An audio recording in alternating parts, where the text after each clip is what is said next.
This is the Overdue Homework Podcast.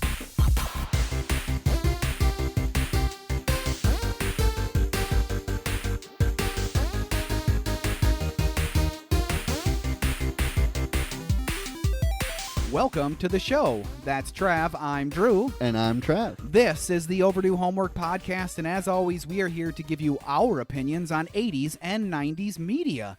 Do not forget to contact us at podcast@overduehomework.com. And always, of course, we say this at the end of the podcast, but it bears mentioning for our YouTube viewers. Hit up our Instagram. What's that Instagram? At Overdue Homework Podcast. What's the Facebook? At Overdue Homework Podcast. It's that easy. It's that easy. It really is. It's that easy. Trav, how are you doing? Drew, I'm doing really good. You want to know why? Why? It's twofold. Okay. First, we had a torrential downpour last night, Yeah. and my basement didn't flood this year. Yeah. To be fair, last year was the most rain in 20 plus years Right. or whatever, but I'm afraid to look in my basement after every rain now. I'm PTSD. And second, we're doing DBZ, so how the hell wouldn't I be good? Duh. It's a treat to watch DBZ for homework. It really is. It's a treat. It's fun to do this homework for me. And for you too, dear listener. I know it is, even though you may say it isn't. It totally is. And how are you doing, Drew? I'm doing fine myself. Our basement also did not flood. Ew. I'm not going to say that I didn't have a complete panic attack last night at 9:30 because I absolutely, positively did have a complete panic attack at 9:30 last night. Went outside in the thunderstorm, the downpouring rain, the 2 inches an hour that we were getting. Yeah. Went outside to check the downspouts to make sure everything was A-okay, you know. Then I get back inside and the sump pump is running, which I'm like, okay, good. It's running, no problem. It went from running like every minute to running every 30 seconds to every 5 seconds to continuously running for 2 hours. Ooh. It did not stop running for 2 hours. So obviously I was up until about midnight watching my basement because not once but twice has my basement flooded, and I don't want to have to go through that again. Yeah. Thankfully, the sump pump kept up. So that was really good news. Mm-hmm. You don't normally get much more than 7 inches of rain in the span of about 3 hours. So I feel like that's pretty close to max stormage. Right. Our basement handled it. So the investment of hopefully fixing them and mitigating that water from the first 2 floods paid off. Finally, it paid off. So thankfully, I didn't have to deal with that. But also, I'm also doing really good because of DBZ. Oh, yeah. Gotta love that DBZ. Sprinkle that in. Gotta love that DBZ. There was something else I was going to ask you, but I forgot completely what it is. So, I wanted to give shout outs to Joan, a coworker of mine. She does not listen, but I figured it's worth the shout out anyways. She is my number one game hookup. Nice. Every couple of months, she comes in and she's like, hey, I got this friend that's trying to get rid of these games. Do you want any of them? And I'm like, let me grab my highlighter. Highlight. Next day, she shows up with these games, a bunch of Wii games, which is amazing to get for free. Nice. I was like, how much do you want for these, Joan? And she's like, nothing. And I'm like, how about a $10 finder's fee? Like, this is amazing. You are my game hookup, Joan. I absolutely appreciate Joan's game hookup. That's amazing. She's like 55 years old, single lady. She's got the game hookup, apparently. I need to start going to Joan more. You gotta go to Joan. Hey, Joan, you gotta give me some of that. Give me some of that game hookup, Joan. Game hookup. So, mad shout out to Joan. Mad shout out to Joan for that because she's not a listener. Yet. Yet. Yeah. So, of course, Trav, I think we're ready to move on to the homework assignment, or homework review, pardon me. There are no articles. This is a DBZ episode. Go back to our past episodes if you want to learn more about Dragon Ball Z. There's been a few. This is summer number 2. Summer number 3? Is summer number 3 of DBZ? Yeah, we've done half a season each summer. Oh, yeah. Summer number 3 of the summer of DBZ. But I don't know if we did it for sure in the summer the first year, so it We might just only did be it. our second summer of summer of DBZ. DBZ. But we got 3 summers worth of material. That's right. You want to listen to 3 summers worth of material? You got it. You got it. This is where you get it. So email us if you did listen to every episode in chronological order over the last week before this episode came out. That's one way to not get any emails. email us. So, of course, our homework review is the second, this is our second DBZ episode of this summer. Third. Man, I'm striking out Because hardcore. we did a movie. Oh yes, we did the movie. We This did a is only short this. one. Okay, so this is the third DBZ episode of this summer, and we did episodes 46 through 51. All right, Trav, it's time for the homework review. Let's do it. DBZ season 2, episodes 46 through 51, and our opening episode is Defying Orders. Defying order. I wanted to say defining, but I got it out. Defying orders. I got it out. I got it out. All right, so we're back with Bulma and Krillin and Gohan in their cave, and who could possibly be on the way? This is the big cliffhanger from our last episode. We speculated on who it could be. Yep. We were wrong. We were way wrong. We were way wrong. Those people don't show up for a little while yet. Yep. It is, in fact, Frieza and his cronies. Yep. Trouble has come looking for our heroes. Thankfully, it's just a high-speed flyby. They did not notice our friends in the cave at all. They're suppressing their power levels. Don't you think the scanner would have picked up Bulma, potentially? She doesn't know how to suppress power levels. Does she have a power level? I don't know if she's like a Chi-Chi level, like Probably actual not. hidden power level, but Probably not. Something. Something, maybe her a brain little. would have said something She's- off. Like, Just her level of intelligence Yeah. probably gave her some sort of a power level. Something, maybe. I don't know. Anyways, they didn't notice them. They're obviously on their way to somewhere else. Krillin and Gohan surmise that is Frieza. They would be correct. mhm. Even though they are unsure if it's actually Frieza or not. He has 4 of the Dragon Balls already. That's not good. That is not good. There's only 7, but you know that because you watched the Right. There's only 7. How the hell can they get all the Dragon Balls from them? Is there a way for them to get the Dragon Balls away from Frieza and his friends? No. No, there really is not. There really isn't. There really is not. And they're way bigger on this planet, so there's no like Yeah. chuck a couple in your pocket. No. Any way you look at it, Krillin and Gohan, they got to go figure out what's going on. So they have to follow them. Seems ill-advised, but they're here to probably prevent Frieza from getting, they're there to prevent Vegeta from getting the Dragon Balls, Right. correct? And Right. Frieza from getting the Dragon Balls. So they got to go do something. They got to go act on that and figure it out. Bulma, she stays behind. She's not going to fight any bad guys, that's for sure. So she calls Roshi. And Roshi is in his underwear. Of course. Of course he's in his underwear. Why That wouldn't he be? lovely heart print. Yeah. There's a ringing phone. Oh, Bulma, how are things on Namek? Not well, Roshi. Over to Goku. He wants to leave the hospital. Duh. Roshi is there. We find out he was wearing that nice suit in the previous scene because he's going to the hospital. Hey. Because you dress up to go to the hospital. Of course. Of course you do. I do, personally. And he completely spills the beans while grabbing that poor nurse's ass. Yeah, come on. What are you doing?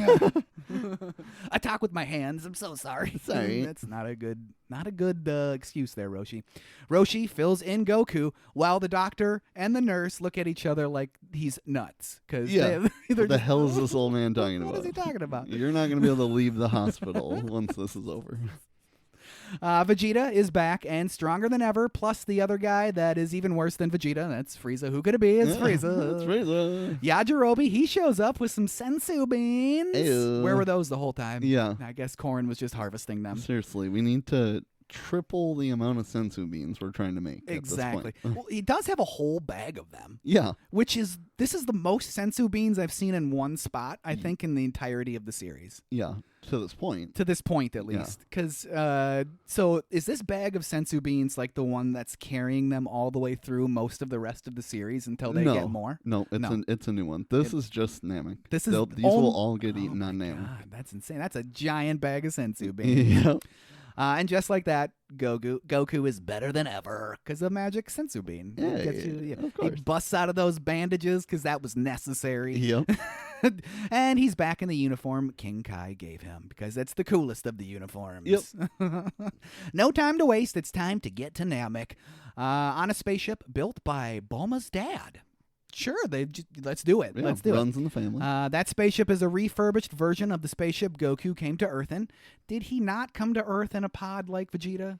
I thought so. That's what I thought. Isn't that what they've showed to this point? That's what they've shown us. So this modified version is just, we made it, 20 times the size. You got plenty of walking room, anti-gravity stuff. And I mean, he does say that he had to build it basically from scratch. that's true. So, but why even say it's from the ship that you came to Earth on? Say, I used your ship to learn the technology or something. Or some very key components from your ship went into this one. Yeah. Something like that. I don't know. Whatever. I don't think his original had a cappuccino machine either. So No, definitely not.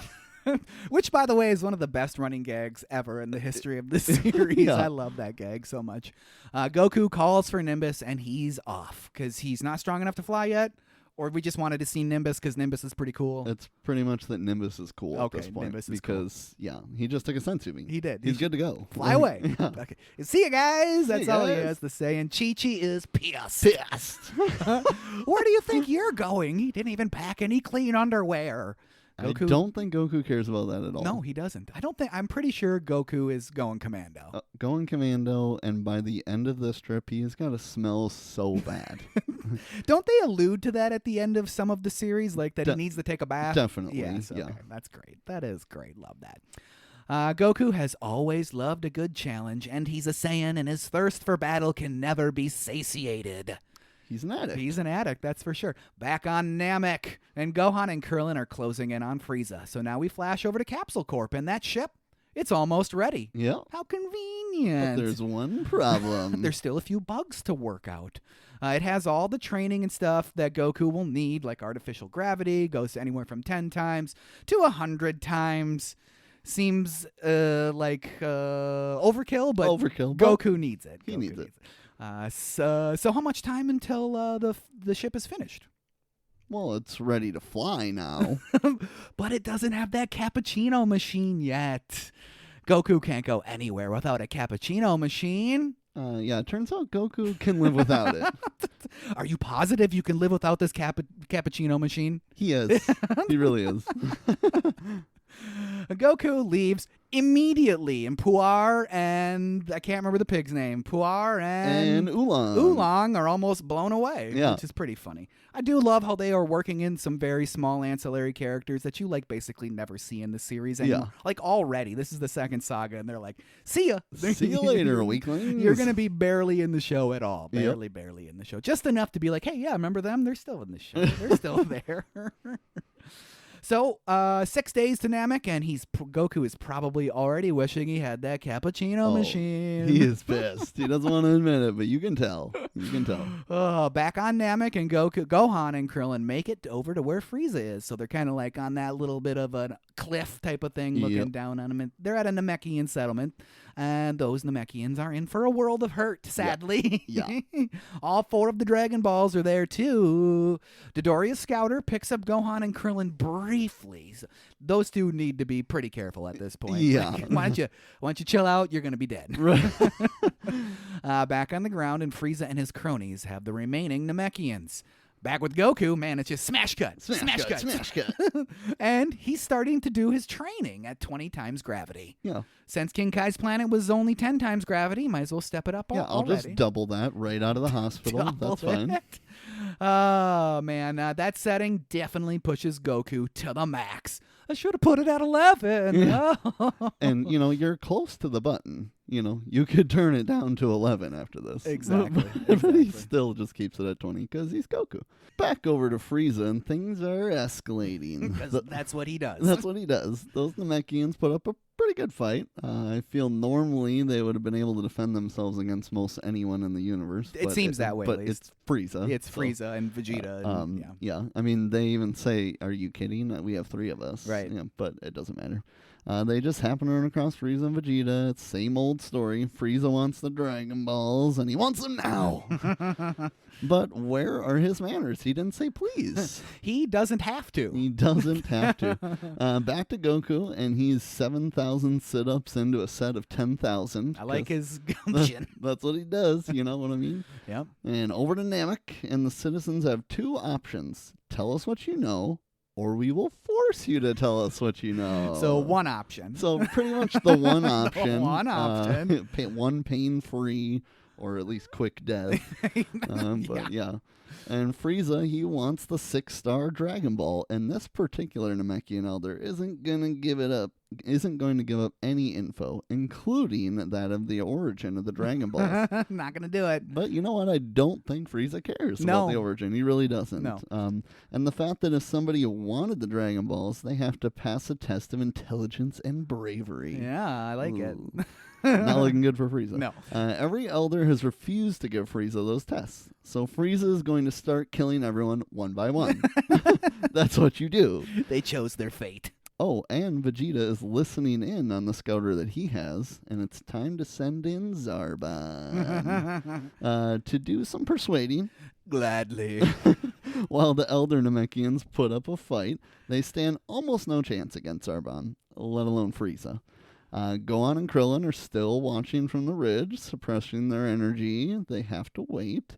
Gohan is having a hard time waiting. A very hard time waiting. He's got a little ants in his pants here. He wants to get involved. I mean, that's Goku coming through and him, obviously. Yeah, wanting to stand up for the little guy. Krillin's a little more okay with waiting. Krillin's like, I'm going to try not dying. Gohan, seriously.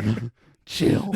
Don't want to die. But with a single elder and 2 children remaining, Frieza reveals his wish: eternal life. Yeah. Is that a running theme, or is that a running theme? Oh, boy. The elder still refuses to yield the Dragon Balls. And, after he heard that didn't make him want to give up the Dragon Balls. Oh, you want to live forever and torment the universe. Oh, yeah, right this way.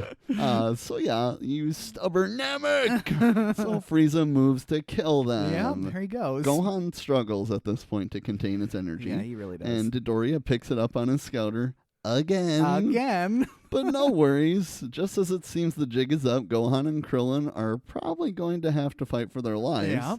3 of the younger Namekians return to defend the Dragon Balls. They're there to defend it. They only have they have a very low power level. Very low. Very low. But high enough that they can sense power levels. Correct. Which it adds so much to this season in general. It does. That the scouters are so important to the enemies. Mm-hmm. And I love that Vegeta doesn't need it. Yes, already. that's amazing. It's amazing. But against Dodoria and the rest of the crew, he finds their power levels laughable, only 1,000 each. Pathetic. And in that moment, the Elder realizes the importance of the Scouters to Frieza and crew. So flash over to Goku. And he is finishing the 10,000 push-ups. That didn't take very long. No, it didn't. And boy, is he hungry. And he's thinking of Vegeta. No time to eat, must keep training. I can't believe he chose training over food. Usually once that food hunger happens with him, he's like, I'm getting food, you know? I'm very surprised, actually. That just goes to show you how seriously he's taking Vegeta. That is true. Back on Namek, and Krillin sees that the Namekians are suppressing their power levels. Duh. And Frieza's crew has got no idea. They're the so 3 dumb. Namekians put on a really good fight. They really do. Defeating the lesser bad guys pretty easily. So what is with the gun things that a bunch of the dudes have? I don't get it. It's like they can't form ki blasts, so it is ki blasts, but it's like a gun version. So my brainstorming on it was the fact that, like you said, they can't fully form that ki blast. Yeah. So the gun probably just helps amplify it a little bit, or at least direct it, or something like that. Or literally they can't use energy like that. So it's literally just a gun. Yeah, they're basically just like muscle heads with the guns for Frieza. Mm-hmm. Like, worthless. Honestly, Frieza would never have these weakling of henchmen. No, I get that there's the hierarchy, right? Yeah. There's those guys, and then up next is a few other that are a little bit like the purple dude, and then there's that other orange and yellow fish guy. Yeah. They're like next, and then it's like Dodoria, and then it's like Zarbon, and then it's Frieza. So there's like that hierarchy, and I get they kind of like want to show it's like a military type of thing, almost operation. But you are 100% right. Frieza wouldn't waste his time with people that can't fight with the same types of skills that they have, even if it's like a lesser extent. Because, I mean, obviously they were no match for these Namekians. Obviously. They need to be amped up. It needs to be more badass. You can't just have one Mega Man blaster, No. on your arm. It's just, you're worthless. You might as well just be barehanded and die right away. Exactly. Just fall over, like Austin Powers. Just fall over. Just fall over. Zarbon questions Dodoria in his analysis of the Namekians' power level. They have powered up over 3,000 each. That's nothing to sneeze at. 3,000 each. It is not. Definitely not. no. At least going off Saiyan Saga power levels. That's pretty substantial. They tricked them. No. Oh my gosh. Why would they trick us? We're evil and trying to kill them. Yeah, all we want is eternal life. And there are only 3 scouters left. That's so the elder has a plan. Go for the scouters. Duh. The children must run, though. Yeah, get out of here, kids. They're all happy. And don't get the hell out of here, kids. But first, it's time for Dodoria. So he sets down the 2 Dragon Balls, and this shit is about to get real. He is ready for it. He is ready, stretching out, smashing his fists together. That means he's ready to fight. Yep. Do you want me to kill one as an example? Kill them all. That was a terrible Frieza. You do a good Frieza. Do it. Kill them all. There you go. That was actually better than mine. I don't know. That was pretty good. But bam. Just then, Dodoria's scouter is blasted. Didn't see that coming. And the last 2 on the ground are also destroyed. Man. The scouters. I should have known. That crafty old dog. That crafty dog. Like they just been knowing him his entire life now. So without the scouters, it's going to make a hell of a lot harder for them to find the rest of the Dragon Balls, obviously. There you go, right? Well, that pissed Dodoria off. I'll have no mercy. I'll kill all you Namex. Thanks, Dodoria. I kind of really hate Dodoria. He's a punk ass. I kind of really hate He gets what's Dodoria. coming to him He for really show. does. He really does. So the Elder, he is first on Dodoria's list. But wait! Frieza wants Dodoria to take care of the younger ones first. They dead. They very dead. Dodoria could have taken on 12 of them. Yeah. 2 of those, one of those Namekians got punched right through the chest. Yikes. And then the second one got scream blasted to death, didn't he? Scream blasted to death. Scream blasted. That's an ouch for sure. The last one, he unleashed a healthy blast, but Dodoria takes it in stride. The last Namek gets smashed into a cliffside, and all 3 are dead. Yikes. Seems like kind of an anticlimactic way for that third one to die. Yeah. One dude got punched through the chest, the other guy got scream blasted into oblivion, and this guy just gets smashed into a rock. Yeah. That's all right. He's dead. Doesn't matter. Last on his list is the Elder, but he has no choice but to hand over the Dragon Ball at this point. It's a trade. Yeah. He destroyed the Scouters, so you give us the Dragon Ball. It's, easy peasy. It's an we even won't trade. hurt you. Yeah, the Elder agrees. Just promise you'll leave us in peace. Yeah, okay. Frieza is going to look after the young ones while the Dragon Ball is scrounged up. I would not trust Frieza to be a babysitter. No. Back to Goku, and he is still training on that spaceship, taking barbells to the face. Yeah, no big deal in 20 times gravity or whatever he's up to now. And it probably was not light, hundreds of pounds, that 20 times gravity. No. Whoever said no pain, no gain wasn't kidding. Yuck, yuck. Little, they got to insert some comedy a little bit because Frieza and his cronies are just killing everybody. Just killing people. This is supposed to be aimed at kids. Yeah, So they got to throw in a little comedy. They are not getting knocked out. They are getting obliterated. Killed. They are killed. Destroyed. They're gone. So Goku's giving us a little bit of comedy. Yes. Back on Namek, and the Elder hands over that Dragon Ball. So where are the last 2 Dragon Ball? Frieza's gots to know. He's gots to know. But that wasn't part of the deal. He promised to leave after he got the Dragon Balls. Frieza owes him nothing. No. Nothing. I'll give you one last chance to save yourself. Why should the Elder trust Frieza at this point? He shouldn't. He shouldn't. Are you kidding me? I mean, he knows what he wants him for. A proverbial rock in a hard place at this point. Yeah. He's got to understand that he's dead no matter what he does. Right. So might as well just completely shut down and just be like, just kill me, please. Yeah, I'm not going to make this any easier on you. He shouldn't. So he's dead. It doesn't even matter. So the Elder faces the Doria, and instead of the Elder getting killed, Cargo does. Cargo. No Cargo. One of the little kids. Gohan, he can't stand it. Nope. He can't stand it, but he has to stay calm because Krillin doesn't want to die. The Doria makes very short work of our Elder. He snapped that neck. Jean-Luc Picard, JCVD style. Yeah. I wish Jean-Luc Picard was snapping necks on Star Trek. That'd be hilarious. That only leaves one Namekian child. Run, boy, run! Dodoria has a taste for purple blood at this point, so it's going to be lights out for that little guy. Oh, yeah. Do you want to play, kid? I know, play dead. Not if Gohan has anything to say about it. He can't stand by any longer and swoops in to save that little guy. And to kick Dodoria right in the face. That was quite the blast he gave to Dodoria. I feel like Gohan at this point could beat Dodoria. He could. Why? I mean, I guess Vegeta could probably just kill him. Or not Vegeta. Frieza could probably just kill him instantly at this point. Yeah. But man, you'd think that Gohan would have like really been like, I gotta kick this dude's ass. Right. He just killed a little kid. That would have been quite the fight. Gohan as a kid fighting is one of my favorite things to watch. Definitely. It's unbelievable. It's amazing. Gohan as an adult, he's a great part of the cast. He leaves a lot to be desired as an adult. Oh, man. Take that, jerk. Dodoria can't believe it. If you want him, you're going to have to get through me. So here comes Krillin. We got to get out of here right now. That sounds like a... So Frieza, cool as a cucumber, all he wants to know is where these little rats are going. So now the chase is on. Dodoria hot on the trail of a now fleeing Gohan and Krillin and that little green dude. We don't know his name yet. Even at max speed, Lumpy is gaining on them. They could be in trouble, Trav. They could potentially be in trouble. They could, but, there's no scouter. No scouters. Zarbon and Frieza discuss what kind of trouble Gohan and Krillin can give them. To Frieza, they're just a minor annoyance. A minor annoyance. Sounds more like Cobra Commander than Frieza, if you ask me, in my head at least. I think it's pretty good. I'll take your word for it. It's working for me. Goku, he's still training and getting closer to Namek. Great, okay. Dodoria is still chasing our heroes, and he's going to make them pay, and make them pay dearly.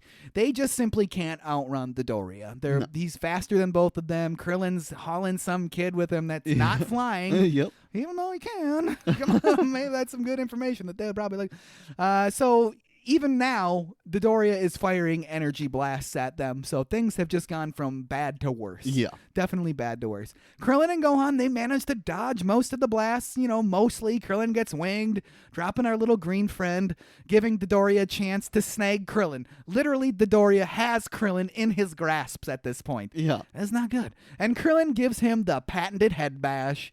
If there's a move that is Krillin's, is it the head bash? It's the Destructo It's disc. the Destructo But disc. the non-energy move. Is definitely the head bash. Definitely the head bash. Cue ball. All the while, the green kid, he's fallen to the ground. They must have been about 15, 20, 30,000 feet up because he's fallen forever. Gohan catches him at the last second, and they're all back in the air. Dodoria is once again right behind them. Their only hope is to outrun Dodoria. What have you been trying to do? Right. Krillin is completely out of ideas. Oh, not yet. He's not out of ideas yet. He's got an idea how to slow down Dodoria.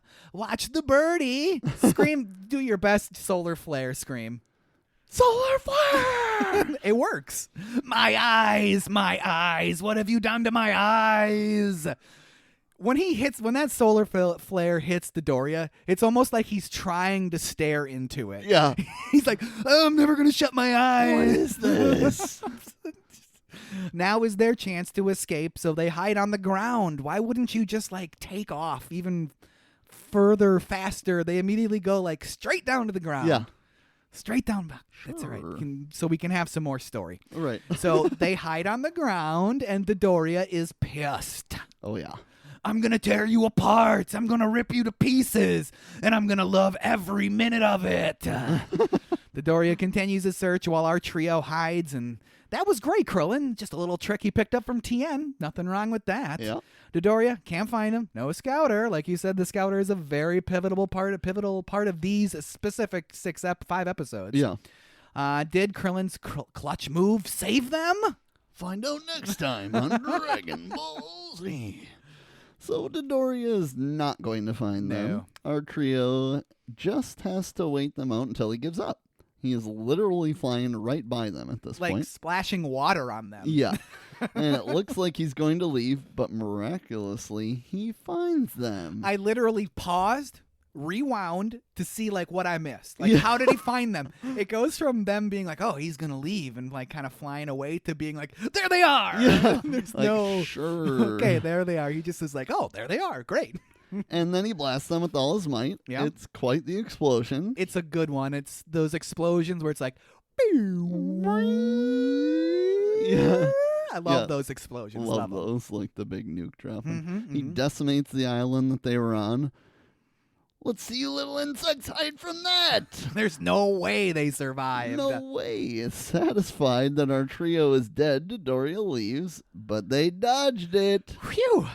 Time to head back to Bulma, and our tiny little Namekian can fly? Great. Great. Come on, man. Could you maybe told us that? But anyway, and he's going to join Krillin and Gohan willingly. It's pretty cool that they give him the choice. They literally are like, you should come with us, but Yeah. we get it if you don't want Yeah, to. if you don't want to, that's fine, but we're way better than those other guys. Yeah, Which is what somebody who's worse would say. Yes, it's true. But It's true. we know these guys are the heroes. They mean good. It's true. So finally some Bulma time, and she's in the tub on the phone with her dad. Weird. Very. We're going to move on from that. Filling them in on the deets, they appear to be stuck, and that's not good. But Goku is on his way, and now Bulma knows. Goku will be there in 6 short days. They say that so many times in these. He's going to be there in 6 days. He's going to be there in 6 days. He's going to be there in 6 days. In 6 days. In 6 episodes, he'll be 6 days away. Bulma is pumped, though, and only covered in bubbles, talking to her dad. Okay. Woo. But it's not all good news. The ship doesn't have a cappuccino machine. Son of a bitch. God damn it, Dad. I told you. Goku loves that. Back with Goku, and now here it is. It's time to eat. So he's earned a little snack after the training. Yep. He has a fridge packed to the brim. Like a gigantic fridge Like packed to the a brim. fridge 4 times the size of a human, packed completely completely full with fresh, brand new food. And it's still not enough for Goku. No. Is that all that's in there? I love that. And it will have to do as an appetizer after eating. So Goku smashes that and smashes his bed. He forgot to turn off the gravity machine. Goku, you klutz. You dork. Smash cut on Namek again with our pal Dodoria, and he's over Namek big time. Big time. We should just blow the whole planet up and be done with it. You know what I mean? He's just ready. I was like, I'm so over this place, man. I got to get out of here, dude. But just then he's punched out of the sky. It's Vegeta. Yes. That's what I'm talking about. Even though Vegeta's evil, I love that. I Of love that course. he's gonna destroy him. I love it. He hates Frieza. I love it. He definitely hates this pink bastard. And Dodoria is in for a world of hurt. I'm going to kill you. You saying trash. It's about time I teach you some respect. Fight. And Dodoria is confident that he can beat Vegeta. Okay. Sure. And Sure. wants to trade Vegeta's scouter for Vegeta's life. And Vegeta willingly hands it over. Here you go. I don't need it anyways. But instead, Vegeta smashes the scouter. Oh, no. Much to the behest of Dodoria. He can't believe it. What have you done? I can't. Oh, you. God damn it. Thing is, the Smash Scouter gives Vegeta the advantage, It does. obviously. He can sense power levels, but Dodoria cannot. After the fight with Goku, Vegeta has outgrown these silly toys. Dodoria puts it all together. Krillin and Gohan are Earthlings, and Vegeta's working with them. This really surprises Vegeta. He's like, what? He doesn't believe it, in fact. There's no way they could have done that. But there's no way they would want to cross Vegeta again. No, he there's knows, no He way. knows that much, Right. obviously. Dodoria thinks he killed Gohan and Krillin, and he's going to do the same to Vegeta. Go now or face my wrath. No, I think I'll stay. So Dodoria is shaking in his boots. You can tell that he's just trying to get out of this fight. He does not want to fight Vegeta. Definitely. Even without the knowledge of Vegeta being so much stronger. Right. Yeah. Yeah, he doesn't even know to the extent yet, but he knows that Vegeta has an absurdly high power level, 22,000. Oh yes, because of The scouter. The scouter, that's right. But he thought it was malfunctioning. He did. But it was not. So not believing that Vegeta could be that strong, he unleashes a barrage of attacks, and this does not phase Vegeta. Not one bit. Not even the slightest. Are you ready to believe it now, Dodoria? Are you ready, Dodoria? Vegeta grabs Dodoria's arms behind his back. This is badass. It is very. Looking as if Vegeta's going to break them off and at the shoulders. Frieza can't save you now. What an amazing line. I love that line. He just got him. He just got him. Oh, man. I love that. And the size difference just makes this more epic for whatever reason. It does. As a final play to save his own life, he tells Vegeta that he can tell him what really happened to Vegeta's homeworld. And this works. I don't know why it would work. You'd think that he would just kill him and just be done with it. But it works. Yeah. It works. So we get the story. Frieza did it. Frieza did it. But we already knew this. We already knew this. Yes. So I guess Vegeta doesn't know this. Vegeta doesn't know, but we already knew this up to this point. But the way he presents it is so amazing. It's my favorite line in all 6 of these episodes. So you heard a meteor destroyed your planet. That was a lie. the way he dramatically whispers, that was a lie. It's almost like Maury Povich show. Yeah, it makes you interested even though you know what the answer is. You're like, okay, this is getting pretty good. Did you ever watch those Maury shows with the lie detectors and all that stuff? The lie detector determined that was a lie. Oh, man. I've seen like bits of it, but never seen that. Part of my job previously in my career, I was able to go home for lunch almost every day. And Maury would be on when I would go home for lunch. So for about 4 years, I watched Maury Povich every day of the Proving week. that was a lie. I just love that show. I love Maury. So, as we said, Frieza's the one who did it. He saw the Saiyans as a threat because of several extraordinary fighters, including Vegeta. Yep. And so the threat was eliminated. Frieza specifically saved Vegeta. Which is weird to me. Maybe because he thinks he can control Vegeta. I guess that would be the only reason why I think. But it would seem that Vegeta would have been the strongest of the Saiyan warriors left on planet Vegeta. Yes. So why, if he's so afraid of the Saiyan warriors that are rising up, why would he eliminate all but the strongest one? Right. Whatever. We need Vegeta in the story, so I'm glad wasn't eliminated, but still. And considering Vegeta didn't even know this yet. Frieza definitely doesn't know that when you kick a Saiyan's ass and they survive, they get stronger. Yes. So to save the strongest one, knowing if he ever fights and survives, he's just going to get stronger. Yeah. Seems pretty idiotic, but you know what? You're Frieza. You're strong as hell. You've never trained a day in your life at this point, so it's fine. But Vegeta is going to make Dodoria and Frieza pay for this. Dodoria is disintegrated. Completely. Bye, Dodoria. Is this Vegeta that says this? Yes. 3, 2, 1. I promise this, Frieza. Your downfall will be on the hand of a Saiyan. One last training session with Goku at 20 times gravity. He's almost a Namek. Not really. He's 6 days away. 6 days away. 6 days away and 27 no, 6 days away. 6 days, days away. He's almost there. So Dodoria, he is very dead. Yeah. So long, Dodoria. Bye. He was nothing more than a sniveling coward. Vegeta wonders if the Earthlings are really on Namek. I would assume so. Like, Dodoria basically said they are on Namek. How would he have any idea? That's a pretty bold bluff. Yeah. He doesn't even know what Earthlings are. Yeah. Vegeta does sense 2 very faint power signals. Krillin and Gohan and our green boy are flying off to Bulma. They sense something catching them quickly, so they go hide on the ground again immediately. Yep. It is Vegeta. That is not good for our heroes. No. Gohan spots Vegeta, and I love how the camera in this shot just goes dish, dish, dish, and then slowly his it turns into his profile, even though it's obviously Vegeta from the ground. Right. But it turns to his profile, and you get that dun dun. Yeah. Oh man, I absolutely love that. So how they can't believe it. How can he even know that they are on this planet? He doesn't know that they're on this planet. He knows the Dragon Balls are on this planet. Right. I don't know why they think so highly of themselves. Yeah, you weren't the threat originally. You're not the threat now. Exactly. Overall, Krillin, Gohan, and our green dude are kind of screwed. If Vegeta can, and he can, sense power levels, they will be found immediately. Yeah, especially with Gohan.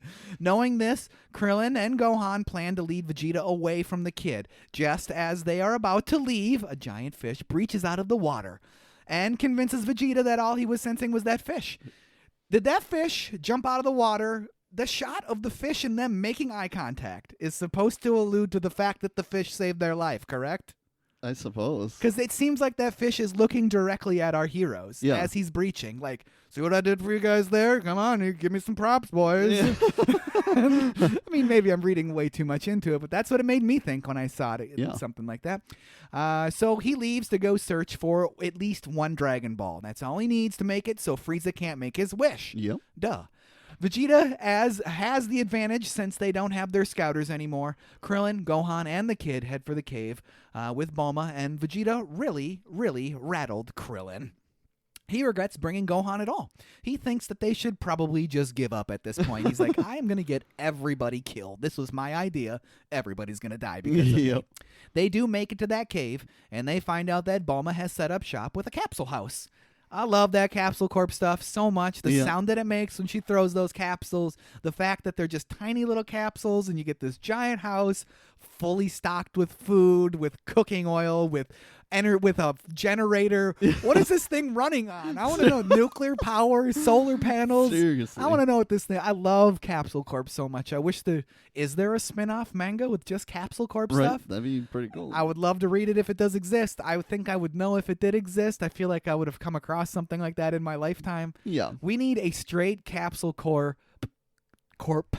A straight Capsule Corp spin-off television show that just follows Bulma's dad and her mother and even Bulma still to what she's doing in the downtime. It could be a prequel. Because he's old right away from the start. That'd be cool. Man, I would love that. I love everything Capsule Corp. That is for sure. Bulma is very happy to see them. It's about time you two came back. I was about to die of boredom. Hey, what's up with the mini Piccolo? What happened out there? She's got a lot of questions. Yes. They haven't even stepped inside. And Krillin's like, oh, let's go in and we'll tell you all about the whole story here. Come on, let's go inside. Yeah. Krillin and Gohan find out that Goku is on the way, and they are pumped. Oh, yeah. My dad's coming? Oh, my God, I can't wait. This means that they still have a fighting chance. Back with Goku, and he's training. That's what he does. That's all he does. But he and his ship run across an asteroid field. His ship has taken some damage, so he's got to go fix it. Yeah. And Goku has no real actual life skills. At all. At all. And he has to go on a spacewalk, so that's not good. No. He's not very keen on that at all. He's going to have to be talked through every step of the way. Yeah. To much hilarity. Yeah. I think it's a very funny scene. Definitely. And for some reason, it also makes me incredibly uncomfortable when he's in space. Definitely. I don't know why. Like when he's almost sent into space to drift for all eternity. Yeah. We don't see that cable until it grows taut. Right. So it's like, oh my God, Goku. I mean, do you think he could fly in space? I feel like he could fly in space. I think he could. I mean, technically, there's nothing for him to push off of, but because that's what this energy is doing, is like pushing off of the air to make him fly. But you'd think that he would still be able to fly in space. Wasn't he in space in that movie, flying around? Yeah. In Tree of Life, right? Yeah. Wasn't that he was flying around in space? Yeah. All right, so it wasn't that big of a deal, I guess. But thankfully, he was tethered to the ship. Finally making some progress, he manages to glue the ship back together while simultaneously gluing himself to the ship. Yeah. His ineptitude is almost too much at times, but still, it was very funny. I got a good laugh at that, especially when he steps on the glue and then is really, really stuck to the ship. Right. Boy, not only is he glued to the outside of the ship, he is headed straight into a star. He will be incinerated. So, Kamehameha to the rescue. He really had to put some stank on that second one. Oh, yeah. First one, not strong enough. Second one, put some stank on it. Put some stank on it. He should have exploded the sun or imploded the sun with this Kamehameha. Yeah. Kamehameha. But ultimately it works, and Goku manages not to die crashing into a star. So that's good. Thanks, Goku, for doing that. Back on Namek again with Vegeta, and he finds a settlement. This will not go well for those villagers because it never goes well for the villagers on Namek. Vegeta is a murdering son of a bitch. He's there for the Dragon Ball, and that is it. Just the Dragon Ball. Just the Dragon Ball. Back at the village, and Vegeta is killing people already, because that's what Vegeta does. Yes, it is. He wants the Dragon Ball, and if the Elder won't give it to him, he's just going to kill them. So, but the Elder is saved from the finger gun by one of the younger Nameks there. things have reached a boiling point. A boiling point. When Vegeta points that gun, the finger gun at him, there's just something so cool about it. Oh, it's badass. It's so cool, and he like loads it up almost. You can like physically, and it even has like the gun recoil action in it. Like, I love everything about the finger gun shots that they do. It's so like understated, but it's obviously a very powerful attack. Like, it's very cool. I like that a lot. One thing you'll notice about this episode is this is the one where, like, one every 10 episodes, it seems like all the artists were off and they just had, like, whoever was in there draw this episode.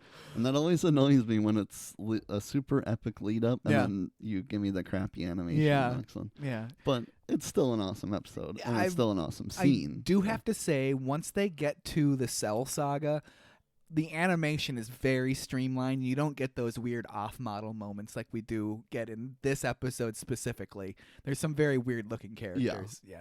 Yes. It'll continue through the rest of the series. Yes, There'll be does. one every 10 episodes. Vegeta is very happy about killing that dude. That's what he likes to do. And the rest of the Namekians there want Vegeta dead. Yeah. Obviously. But we're revisiting Bulma and crew, and they're having dinner. But the kid isn't too interested in eating. The food isn't that bad, right? And Krillin puts a foot in his mouth as usual, and Bulma is screaming at him again, what else is new? What else is new? That's what Krillin does. Well, it turns out that Namekians don't eat. Huh? They only drink water. How convenient. That would be pretty cool. Yeah, it would be. I'd go for that. Yeah. But what about the plants in the fields? Those are Ajisa plants. Ajisa what? Ajisa what? Like, what does it matter? What does it matter? I found that so funny. Turns out Namek was almost completely wiped out of life due to climate change. Basically, it's like a climate change allegory, right? Yeah. And so they're trying to save the planet by planting trees. Sure, that might work. Sure, it might work. Who knows? Worth a shot. I mean, yeah, might as well. what else are you doing? Drinking water and chilling. So. Might as well plant some trees. Yeah, so back to the action with Vegeta, and he's being attacked from all sides. He handles it as if it were nothing, because he's Vegeta, by encasing himself in rocks. Does that happen any other time in the history of DBZ? It sure doesn't. I can't recall that ever happening. No, I don't think so. It's cool, but it's cool. It's definitely a one-off. It's definitely a one-off, but it's cool nonetheless. Especially turning the rocks into projectiles to kill the Namekians. Yeah, that was cool. That's some Iron Man shit. Yeah, there. it really is, isn't it? That was cool. He killed a good few with that little trick. He did. Vegeta continues to face attacks, matching one of the Namekians with the energy blast and killing him. Yeah. Rejoining Bulma, and the kid has a name. Yay! It's Dende. Love me some Dende. Who doesn't? Krillin and Gohan sense the fight that Vegeta is in, and all the fading power levels, they're dying. They're dying. No, that's not good. The Namekians never stood a chance. He's an animal. Yeah, you say that now, Bulma. Bet she's an animal in the sheets, too. Oh, spoiler alert. Krillin and Gohan are stuck. They know Vegeta can sense power levels now, so they can't fly away. Yeah. Bulma comes up with the same plan as Vegeta, just to get one Dragon Ball to prevent a wish. They're so alike. Oh, foreshadowing. And that's still not going to stop Vegeta or Frieza for that matter. Can Goku even stand up to both Vegeta and Frieza?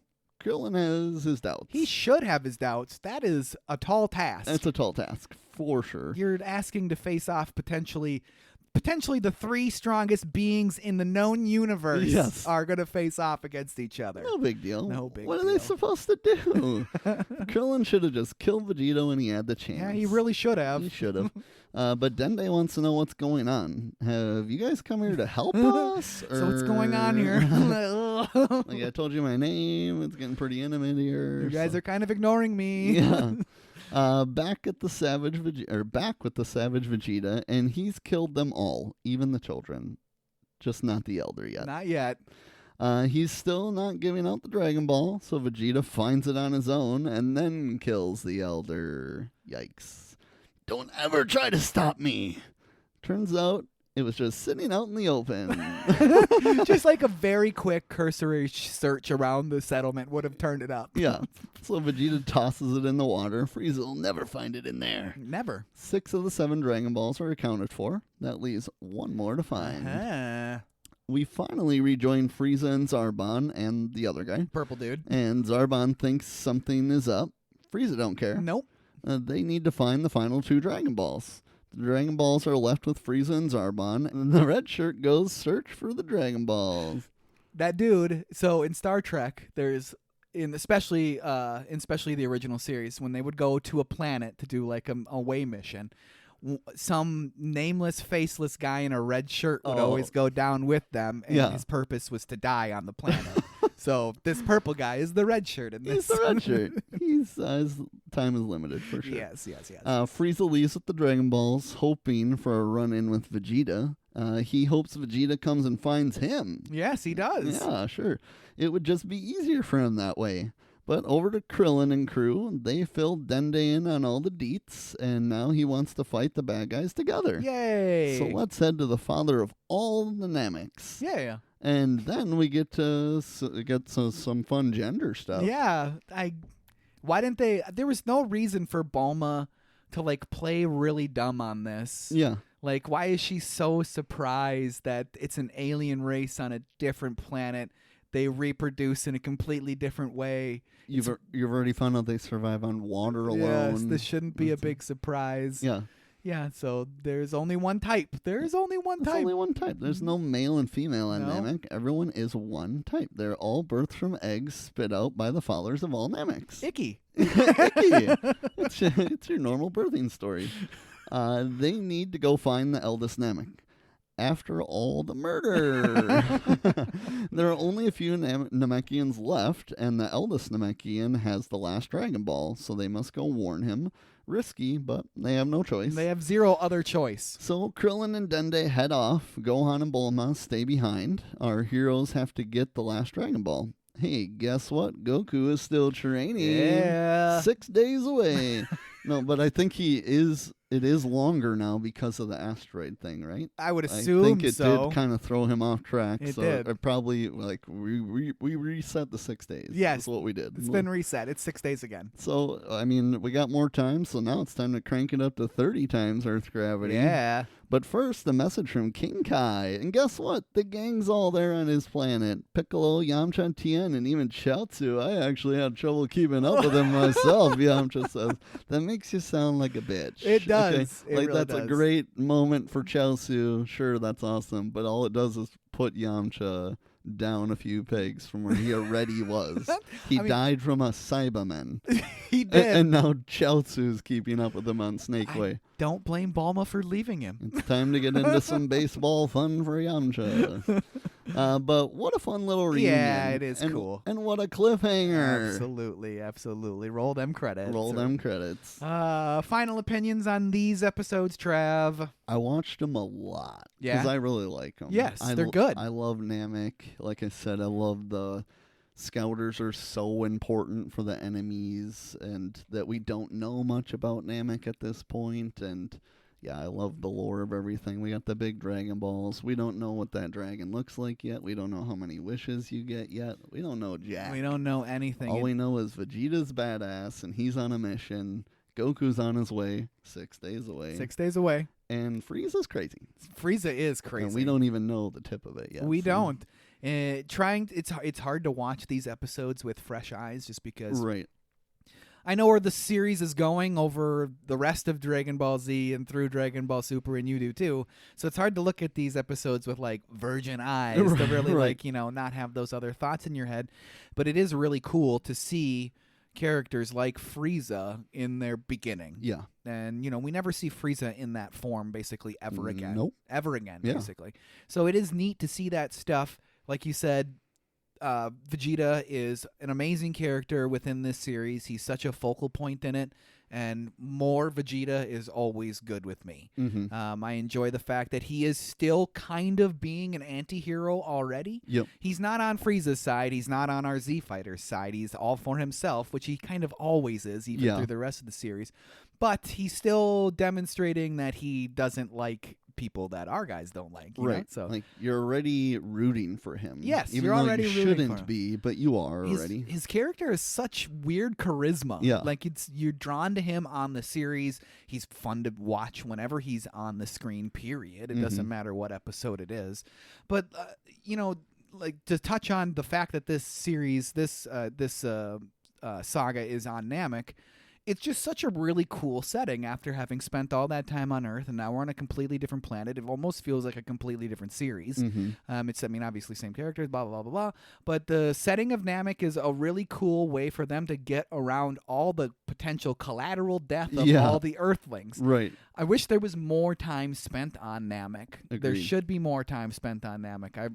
Namek is a very cool setting. They need to do that in Super. There needs to be a new threat that comes to planet Namek, Namek, and they got to go back there. I like it. So obviously these episodes are great. Love them. Very fun to watch, and I can't wait to do the next set of episodes. Oh, There's a movie in the next set of episodes. I believe so. We got one Yes. DBZ episode left this summer. Man, that is Ish. it. I mean, Yeah. the summer will probably be over by the time it comes up. But. Yeah, it does. But that's the way she goes, folks. Yep. All right, Trav. Anything more you want to talk about DBZ? Let's move on to that assignment. All right, homework assignment it is, and we are going back to the summer of sequels, Sequels Yeah. Summer 2025, and we're doing The Lost World, Jurassic Park, or JP2. JP2. Directed by the affable Steven Spielberg, screenplay by David Koepp, based on The Lost World by Michael Crichton, produced by Gerald R. Mullen and Colin Wilson, starring Jeff Goldblum as Dr. Ian Malcolm, Julianne Moore as Dr. Sarah Harding, Pete Postlethwaite as Roland Tembo, Arliss Howard as Pete Ludlow, Richard Attenborough as Dr. John Hammond, Vince Vaughn. I forgot Vince Vaughn was in this movie until I was getting ready for this podcast. As Nick Von Owen, Vanessa Lee Chester as Kelly Curtis, cinematography for those who care by Janzus Kameninski, edited by Michael Kahn, music by John Williams. Gotta love a John Williams score. Anytime you see a John Williams on there, it's like, great, it's gonna be amazing. Produced by Universal Pictures and Amblin Entertainment, distributed by Universal Pictures. It was released May 19th, 1997 at its Los Angeles premiere, and then in the rest of the country it was May 23rd, 1997. It had a budget of $73 to $75 million. Nobody knows how much this movie cost. Who cares? I can't believe it wasn't a $100 million movie. Yeah. It's kind of surprising to me. I mean, $100 million movies still weren't a very big norm in 1997, so I get it. Box office of $618 million in 1997. Yeah. That is a $1.2 billion movie in 2025. That's insane. That is an epic movie. Epic movie. Epic movie. I cannot wait to get to it. It's going to be a lot of fun. I love doing the summer sequels, butting up right against the Summer of DBZ. Love it. So much summer stuff going on, I can hardly handle it. Absolutely love it. So, Trav, with all of that out of the way, why don't you hit me with that outro? Time for some emails. So we got a couple from Riley Bob. Questions for the pod. Salutations, gentlemen. Long-time listener, sometimes emailer, puffing on some substances on my day off, of course. Watching some anime and got me thinking, what is your favorite type of anime? Not talking specifically show, although you can definitely mention that. But are you more into anime of futuristic style and kind? More of the martial arts kung fu of it? Horroristic style fantasy? Or just an everyday story told through an anime lens? And also, for a bonus question, what anime got you into the genre? As always, look forward to hearing on the next episode. Keep up the great work, Riley. So for me, my favorite genres of anime obviously are futuristic and space travel and fantasy. Those are my top three that I really like. The shonen style, like DBZ, is also in there. I don't watch a lot of that style. DBZ is one of the only ones that I've ever watched. But specifically, the anime that got me into anime. So I was going to say Cowboy Bebop because I watched that on its original run in 98 on Cartoon Network. And I feel like that's the one that really sparked my anime love. But the first anime that I really watched was Dragon Ball Z on TV. So I think the one that really opened my eyes to anime was Dragon Ball Z, but the one that really got me into wanting to watch more anime than just, a one-off I like Dragon Ball Z was Cowboy Bebop. Sure. And I think maybe that has something to do with being a little bit older with Bebop, because in 98 I would have been in 8th grade. Mm-hmm. And with Dragon Ball Z, I probably first saw that maybe in 6th grade, so in like 96, maybe 97. So just being a little bit younger as opposed to being a little bit older and really understanding like a different worldview of what's out there to watch, and understanding that these shows aren't produced by Americans, are made in a different country, and there's this whole other world out there. So Yeah. I think that's what it is for me, at least. DBZ for me, for sure. I mean, that's the first one I watched, and all the other ones I think of as a kid were like American ones, like X-Men, the animated series, and all that. So definitely DBZ, but during that time, I mean, I watched what was on, like Gundam Wing and all that stuff, Yu Yu Haka and stuff. But I'd say style for me is definitely the martial arts stuff. I'm all about the fighting and the martial arts. That's why I absolutely love Demon Slayer. So if you have not watched Demon Slayer, you need to watch Demon Slayer, because it's badass. I think he has. He has. Okay, for sure. I need to talk to you about some Demon Slayer then. That's the point of that. But yeah, I'm definitely into that. I love just like martial arts, Asian culture, all that stuff. So I'm totally into that. So our next email is from the same person, and it says, "Konnichiwa, gentlemen. Sitting on a simple Sunday watching some anime, browsing the interweb, and came across some classic anime fight clips that were reanimated to today's standards, and it got me thinking. In a world of many Hollywood movies are redone, remade, reimagined, would the world of anime benefit from reanimating some classics in today's standards? Taking classic cel-drawn Dragon Ball, Pokemon, Naruto, Cowboy Bebop, and bringing them into 2025 and beyond, digital standard with bits of CGI incorporated. Even imagine remaking the great movies like Ghost in the Shell or Akira, which I watched because of Drew, actually. I had never seen Akira. Do you think the classic should remain classic in style, or would fandom of anime accept remakes of some of the best? Curious on your thoughts, and keep on keeping on." No.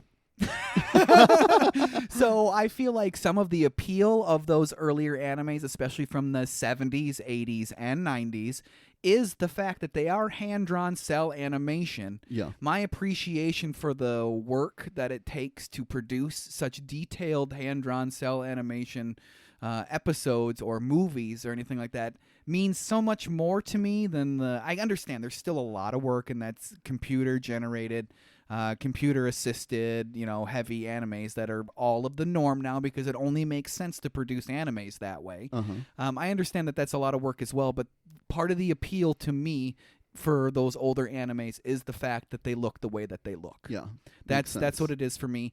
I don't think I think a lot of other people that watch anime may feel similarly. It's stupid of me to put words in other people's mouths, but I don't think if you remade like a Trigun into with today's standards, I don't think it would be received very well. Sure. If you remade a Gundam, I mean, already Gundam is still like being produced in 2025 and all that stuff. But if you like took the Macross saga, which is Gundam is based off of basically, and you like re-digitized that or like reproduced it shot for shot, I don't think it would be received well. Yeah. Maybe it would be, but I wouldn't receive it well. I guess I wouldn't. What do you think, Trav? I agree. I think with those, like, nostalgia carries you through. Yeah. And I don't think any of them need to be redone. Saying that, I do, like, with DBZ, I wouldn't mind if that shit was redone, like, super, because it really irritates me when you get to that 10th episode and it's drawn so shitty. I just feel like it's at every